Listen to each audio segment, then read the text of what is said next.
Isn't observing the Sabbath as a holy time part of loving God supremely with all our hearts? So in that sense, isn't it important as loving your neighbor as ourself? So I guess it depends on what you understand the Sabbath to mean. The Sabbath was given as a gift. God created the Sabbath for angels. No, he did not. When sin began in heaven, there was no Sabbath. Angels didn't have a Sabbath. Sabbath was created at the end of this earth's creation. And it was created for man. And man was not created for the Sabbath. If you think about the YMCA or Halsey Gym was created for the people. The people were not created for the gym. Think that through. Now, if you use the gym rightly, can you be benefited and blessed by it? If you use the gym wrongly, can you be injured by it? Same with the Sabbath. You use the Sabbath rightly, and I say use it. It was given as a gift for us. Did the people who crucified Christ use the Sabbath? And it hurt them. So the question would be, how do you understand the Sabbath? Why was it given? What's its purpose? What's the relationship to it? If you call the Sabbath a delight, it says in Isaiah. So imagine, can a parent use various authority to insist and even pressure their child to eat their spinach or broccoli? Yes. Can you make them enjoy it? No. The Sabbath is to be a delight. Much of my upbringing was various forms of authority and pressure to conform behavior in certain ways during certain hours of the week, and that was considered obedience. Parents and churches and schools can do that to a certain degree, but they can never make somebody enjoy it, can they? And in fact, the more of that you do, I can tell you, the less joy there is. It's true. It was only when I became free that I look forward to the Sabbath each week, the day of freedom. And so what is it that you're able to do on Sabbath? Well, what does the actual commandment say? Remember the Sabbath day to keep it holy. 6 days shalt thou labor and do all thy work. But on the seventh day, thou shalt not work, you, nor their manservant or maidservant. So what the prohibition is on work. Does the commandment tell you what constitutes work? Does it? No. It doesn't tell you. You're left completely free. Decide what constitutes work.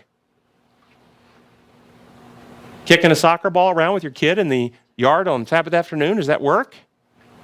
Foot-pounds per second. Foot-pounds per second. Is going horseback riding work? Only if you have to put on the saddle. If you don't have to put the saddle on, it's not work. Only if you say a Bible verse before you put the saddle on. Right. Okay, that's right. You can kick the soccer ball, but every time it goes through the net, you have to recite a Bible verse. Yep. From memory. The games we play is going out to eat on Sabbath work. Well, not for your spouse. Staying home is more work for your spouse or for you. So this is why it's left. And what happens is when people approach the Sabbath and they have Sabbath questions, in my experience, it's always remnants of Roman law working in their heart.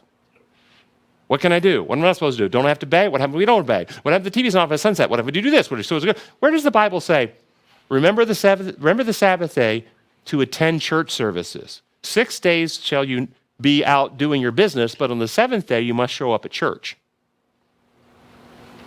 Does the Bible say that anywhere? Isn't that what most people, at least Adventists, think it means? There's nothing wrong with going to church on Sabbath. Where does the Bible say, remember the Sabbath day to keep it holy? 6 days shalt labor and do all thy work, but Sunday you should never attend church. Thou shalt not attend church on Sunday. Is there a commandment that prohibits you from going to church on Sunday? No. Most Adventists would think there is. If you go to church on Sunday, you're getting marked badly. There's nothing in it.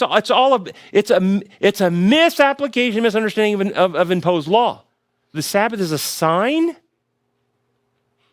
of how God governs. It says a sign, I'm the one who makes you holy. It is like a flag, like the U.S. flag is a sign of our government, but the U.S. flag is not the government. The Sabbath is not the government of God. It's a sign of the government. How did the Sabbath come into being? It was created as a day in which God himself rested, set apart by creative power and resting from creation. Truth presented in love in a world created to operate on the law of love and left free, intelligence left free. The Sabbath is the embodiment of God's designs and methods.